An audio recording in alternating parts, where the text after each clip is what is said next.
Hello students, welcome back to Study Point. This is Purnima Tyagi here. The topic students which I am going to explain you is letter writing.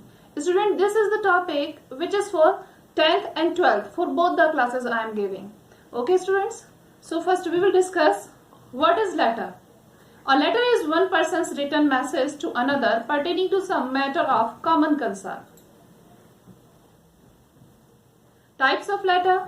As students, I have told you email writing. In email writing, I have told you formal or informal email. So likewise, letter are also formal and informal. Formal letters. Now what is formal letter? A letter written for a formal purpose is called a formal letter. It addresses a serious issue. Formal purpose के लिए जो लिखा गया है letter, that is formal letter. Now I will tell you how many types of formal letters are.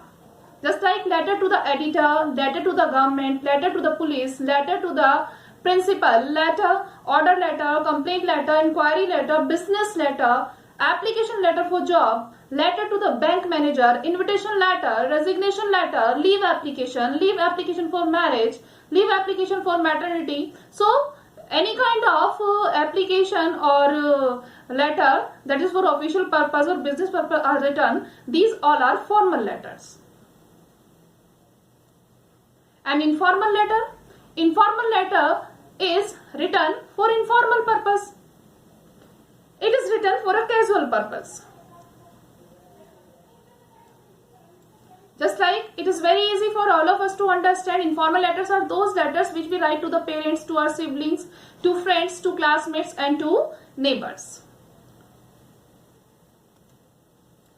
Now students, a very important thing which I am going to explain you now, you will have to be very alert.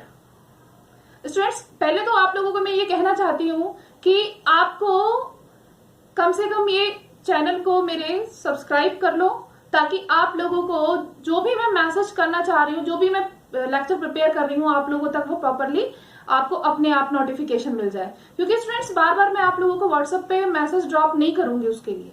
ठीक है, तो आप subscribe करिए और बेटा इसको like करिए, comment करिए. कमेंट करेंगे तभी तो मुझे पता चलेगा ना एटलीस्ट कि मैं कर क्या रही हूँ. एक वन वे कम्युनिकेशन हो रहा है, ओनली मैं सब कुछ कहे जा रही हूँ. आपकी तरफ से मुझे कुछ पता ही नहीं चलता, कोई रेस्पॉन्स ही नहीं आता. कम से कम कोई रेस्पॉन्स तो आए, है ना.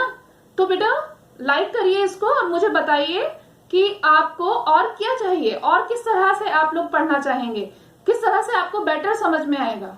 ओके स्टूडेंट्स, तो अब मैं आप लोगों को सबसे पहले एक्सप्लेन करने वाली हूँ फॉर्मल लेटर का पैटर्न, फॉर्मेट. ये बहुत इंपॉर्टेंट है, ध्यान रखना है. एग्जाम में लेटर राइटिंग में मार्क्स जो आपको मिलते हैं, चाहे वो 10th क्लास का स्टूडेंट हो, 12th क्लास का स्टूडेंट हो, सभी को फॉर्मेट के ही अकॉर्डिंग मार्क्स मिलते हैं. अगर आपका फॉर्मेट प्रॉपर है तो आप अच्छे मार्क्स ले सकते हैं.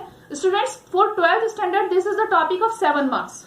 7 मार्क्स का टॉपिक है ये 12th क्लास के बच्चों के लिए, और 5 मार्क्स का टॉपिक है ये 10th क्लास के स्टूडेंट्स के लिए. तो आप लोगों को बहुत अलर्टली, बहुत अटेंटिवली इसको सुनना है. हम वैसे प्रीवियस क्लासेस में भी पढ़ते आ रहे हैं, नॉट अ बिग डील, पर अलर्ट रहना है क्योंकि बोर्ड क्लासेस का मैटर है. सेंटर्स एड्रेस पहले आएगा, फिर उसके बाद हम एक लाइन लीव करेंगे, then date we will write, after then we will leave the line. जैसे लेटर हम लिखते हैं वो प्लेन पेपर पर लिखते हैं, तो प्लेन पेपर तो बेटा उस पर तो कोई लाइन वगैरह वाला मैटर नहीं होता, लेकिन हमें जो लिखना होता है वो लाइनिंग वाले पेपर पर लिखना होता है. तो उसके लिए हमें एक प्रॉपर गैप जो देना, शो करना होता है, वो हम 1 लाइन लीव करके करते हैं. तो इसलिए सेंटर्स एड्रेस के बाद भी एक लाइन लीव की जाएगी, डेट के बाद भी एक लाइन लीव की जाएगी, उसके बाद रिसीवर्स का एड्रेस आएगा विद डेजिग्नेशन यानी उसकी जो भी पोस्ट होगी उसके साथ. सपोज हम एप्लीकेशन लिख रहे हैं, लेटर लिख रहे हैं किसी प्रिंसिपल को, तो पहले आ जाएगा to the principal Aryanagar Muralipura likewise.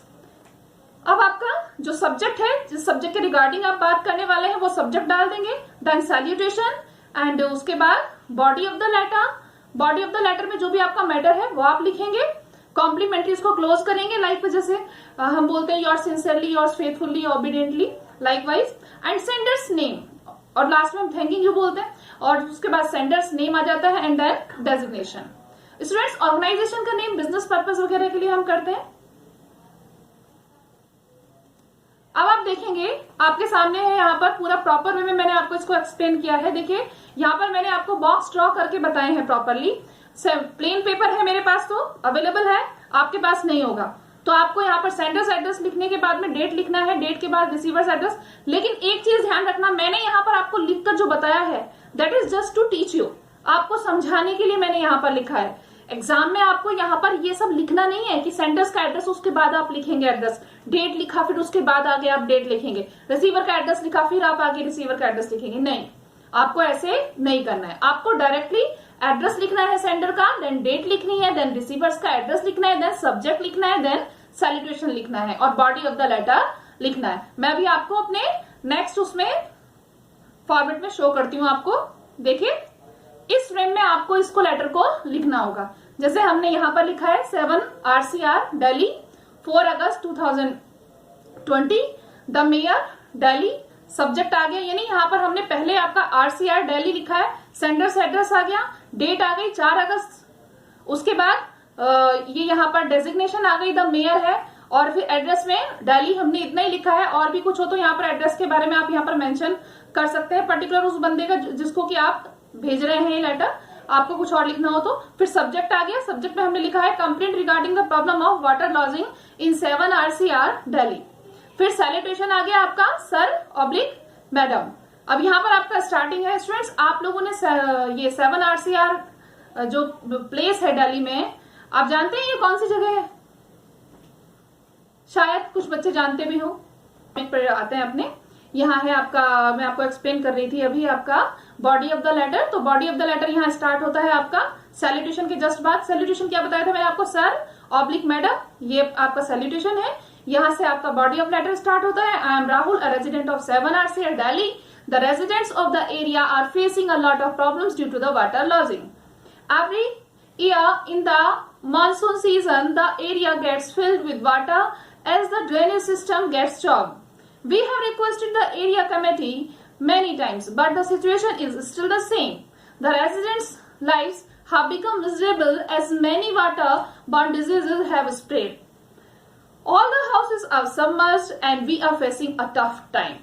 Please consider the issue as serious and find a solution at the earliest. Yours sincerely, Rahul. तो स्टूडेंट्स आपने यहाँ पर देखा कि हमने किस तरह से एक फॉर्मल लेटर को एलोबरेट किया है। पैटर्न सभी को लिखने का बिल्कुल यही रहेगा, चाहे आप बिजनेस लेटर लिख रहे हैं और कोई ऑफिशियल लेटर लिख रहे हैं, कंप्लेंट लेटर लिख रहे हैं, कोई इंक्वायरी लेटर लिख रहे हैं, तो आपका पैटर्न जो रहेगा वो यही रहना है। अब नेक्स्ट है आपका informal letter. Students informal letter के पैटर्न में आपको मैं बताऊंगी। देखिए यहाँ पर सेंडर्स एड्रेस आना ही आना है, डेट भी आना है, बाकी सारे पॉइंट्स आने हैं। यानी जो मैंने आपको बताया है पिछले वाले पॉइंट्स में, फॉर्मल लेटर में अपने जो पॉइंट्स थे वो कितने थे? 9 पॉइंट्स थे वहां पर। अब यहाँ पर अपने को ध्यान रखना है 7 पॉइंट्स यहाँ पर यूज होंगे, 2 पॉइंट्स ओनली डिडक्ट होंगे। कौन से पॉइंट्स इसमें इनफॉर्मल लेटर में नहीं आने हैं, हमें ये ध्यान रख लेना है बस, बाकी सारा फॉर्मेट हमें याद ही रह जाएगा। रिसीवर्स एड्रेस विद डेजिग्नेशन, ये वाला पार्ट हमें नहीं लिखना है। सब्जेक्ट, ये वाला पार्ट हमें नहीं मेंशन करना है। तो मेंशन क्या करना है? मेंशन करना है सेंडर्स एड्रेस, यानी भेजने वाले का अपना पता, उसके बाद डेट और उसके बाद आपका सैल्यूटेशन, है ना, जो भी है, डियर फादर या रेस्पेक्टेड फादर, व्हाटएवर। क्योंकि ये इनफॉर्मल लेटर है तो इसकी बिगिनिंग भी इनफॉर्मल वे में ही होगी, तो सैल्यूटेशन भी इनफॉर्मल ही आएगा। और body of the letter, body of the letter भी बिल्कुल इनफॉर्मल वे में आप स्टार्ट करेंगे इसको, कॉम्प्लीमेंट्री इसको क्लोज तो कर रही है। और उसके बाद में सेंडर्स नेम और विद डेजिग्नेशन। यहाँ वैसे डेजिग्नेशन की कोई बात नहीं होती, आप अपना नाम लिख सकते हैं, क्योंकि हम अपने फ्रेंड्स रिलेटिव्स वगैरह को लिख रहे हैं तो कोई ऐसा बड़ा इशू नहीं है वहां पर हम डेजिग्नेशन में मेंशन करें। ऑर्गेनाइजेशन का नाम अगर कोई है तो वो भी यहाँ पर अपना कोई ऐसा, ऑर्गेनाइजेशन की भी यहाँ ऐसी जरूरत नहीं होती है। तो बाकी के पॉइंट्स जो है आपको इतने इंपॉर्टेंट नहीं है मेंशन करना, सिर्फ जो इंपॉर्टेंट है मेंशन करना वो मैं आपको बता चुकी हूँ। यानी फॉर्मल और इनफॉर्मल में जो डिफरेंस है वो सिर्फ आपको यहाँ पर रिसीवर एड्रेस नहीं लिखना है, सब्जेक्ट नहीं लिखना है, और सेंडर्स के नेम के साथ में डेजिग्नेशन मेंशन करने की जरूरत बिल्कुल नहीं है। ऑर्गेनाइजेशन का नेम भी लिखने की कोई जरूरत नहीं है, क्योंकि आप अपने फैमिली रिलेशन में लिख रहे हैं तो कहाँ जरूरत है कि आप अपने आप को बताएं कि अगर आप सपोज कहीं मैनेजर हैं, किसी पोस्ट पर सेक्रेटरी हैं, कहीं पर कुछ हैं, है ना, सीए हैं, व्हाटएवर यू आर, तो नो नीड टू टेल। अब देखिए बच्चों, आपके सामने ये इनफॉर्मल लेटर है, जिससे कि आपके सारे डाउट्स क्लियर हो जाएंगे किस तरह से हमें इसको लिखना है, क्या मेंशन करना है इसमें। देखिए यहाँ पर है आपका 33 रामकली जयपुर, यहाँ तक पूरा ये एड्रेस ही है। अब आपका नेक्स्ट आता है 21 अगस्त 2018। Dear Sanjay, hi you are invited to my birthday party on 25th August. यानी एक पर्सन ने अपने फ्रेंड को इन्वाइट किया है अपनी बर्थडे पार्टी पर, तो उसका नाम है संजय, तो उसको इन्वाइट किया गया है। Dear Sanjay, hi you are invited to my birthday party on 25th August. The party will be at RG's place और Nehru park from 7 to 10 PM, है ना। तो लाइकवाइज हमने इसको यहाँ पर एलोबरेट किया है, और it will be very fun for me as I have arranged a mask game, a spy game, web game, and never seen before neon light and music show. I am very excited as I will be the special Spidey uniform designed by my sister. Please come as it will be good to have your company. Also bring your brother Saurabh. Waiting for your confirmation, Gaurav. तो student इस तरह से हमने इसको elaborate किया है। देखिए बहुत ही सिंपल शब्दों में आप यहाँ पर अपनी बातों को कह सकते हैं, इसमें कोई ऐसा प्रॉब्लमेटिक थिंग नहीं है। लेकिन अगर आप अपने शब्दों को थोड़ा इंप्रेसिव बनाना चाहते हैं, आपकी राइटिंग को थोड़ा इंप्रेसिव बनाना चाहते हैं, तो थोड़ा सा ट्रिकी वर्ड्स आप यहाँ पर थोड़ा यूज कर सकते हैं, लिटिल बिट, क्योंकि आपका इंप्रेशन जो चेकर के ऊपर है वो अच्छा जाएगा। और फॉर्मल जो लेटर है तो उसके अंदर तो आपको अच्छे से ही फॉर्मल वे में ही लिखना है, बहुत प्रॉपर वे में लिखना है। तो स्टूडेंट्स ये था आपका लेटर राइटिंग। ये लेटर राइटिंग का पार्ट तो आपका कंप्लीट हुआ। अब इसको आप अच्छे से पढ़िए। ये 10th और 12th दोनों ही क्लासेस के लिए है। जैसे मैंने आपको बताया 12th क्लास के लिए 7 मार्क्स का टॉपिक है और 10th क्लास के लिए 5 मार्क्स का टॉपिक है। तो दोनों के लिए इंपॉर्टेंट है। फॉर्मल और इनफॉर्मल बता दिया है मैंने। 12th क्लास के लिए सिर्फ फॉर्मल आपको प्रिपेयर करना है। 12th standard only formal prepare करेगी, क्योंकि उनके सिलेबस में इनफॉर्मल नहीं है।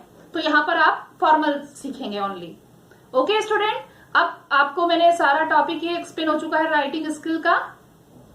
आपको इसको देखना है अच्छे से और लाइक करना है, और जिन्होंने चैनल सब्सक्राइब नहीं किया है वो उसको सब्सक्राइब करें ताकि आपको नोटिफिकेशन इजीली मिल जाए। ओके, क्योंकि हर बार व्हाट्सएप पर मैसेज कब तक करती रहूंगी बेटा, तो please be alert from your side now. Thank you and have a nice day.